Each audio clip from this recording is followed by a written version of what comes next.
Malappuram Maranchery government higher secondary സ്കൂളിന് അനുവദിച്ച 46.98 saint ഭൂമിയുടെ ആധാരം കൈമാറി.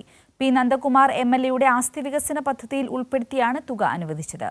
ആധാര കൈമാറ്റം വിദ്യാഭ്യാസ മന്ത്രി വി ശിവൻകുട്ടി നിർവഹിച്ചു. മാറഞ്ചേരി ഗവൺമെന്റ് ഹയർ സെക്കൻഡറി സ്കൂളിന് അനുവദിച്ച 1 കോടി രൂപ ഉപയോഗിച്ച് രജിസ്റ്റർ ചെയ്ത 46.98 സെന്റ് ഭൂമിയുടെ ആധാര കൈമാറ്റം പി നന്ദകുമാർ എംഎൽഎയുടെ അധ്യക്ഷതയിൽ മന്ത്രി വി ശിവൻകുട്ടി നിർവഹിച്ചു.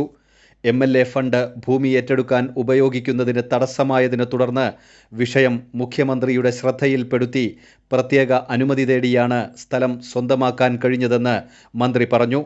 വിദ്യാഭ്യാസ മേഖലയിൽ ക്രിയാത്മകമായ മുന്നേറ്റം കൈവരിക്കണമെങ്കിൽ ഭൗതിക സാഹചര്യങ്ങളും മികച്ചതാവണം. എല്ലാ മേഖലയിലും ഒന്നാമതെത്തുന്ന വിദ്യാർത്ഥികളാണ് നമ്മുടെ സ്വപ്നമെന്നും മന്ത്രി പറഞ്ഞു. സ്കൂൾ സ്വന്തമായിട്ട് വാങ്ങിയ സ്ഥലത്തിൻ്റെ ആധാരം കൈമാറ്റ ചടങ്ങാണ്. അതും വേറൊരു പ്രത്യേകത കൂടി ഉണ്ട്. ശ്രീ നന്ദകുമാറിൻ്റെ ആസ്തി വികസന ഫണ്ടിൽ നിന്ന് 1 കോടി രൂപയാണ് മുടക്കിയിരിക്കുന്നത്. അതിലും ഒരു പ്രത്യേകത ചരിത്ര സത്യമുണ്ട്. ആസ്തി വികസന ഫണ്ട് എംഎൽഎമാർക്ക് അനുവദിച്ച് തുടങ്ങിയതിന് ശേഷം ആദ്യമായിട്ടാണ് ഭൂമി വാങ്ങുന്നതിന് വേണ്ടി 1 കോടി രൂപ ഗവൺമെൻറ് അനുവദിക്കുന്നതെന്നുള്ള കാര്യം കൂടി ഞാനിവിടെ സൂചിപ്പിക്കാൻ വേണ്ടി ഞാൻ ആഗ്രഹിക്കുകയാണ്.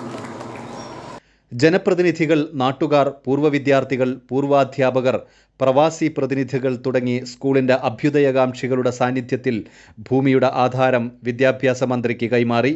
Project coordinator CV Ibrahim master, Waqf board chairman advocate MK Zakir, Perumpadappu block president advocate E Sindhu തുടങ്ങിയവർ പങ്കെടുത്തു. കൈരളി ന്യൂസ്, മലപ്പുറം.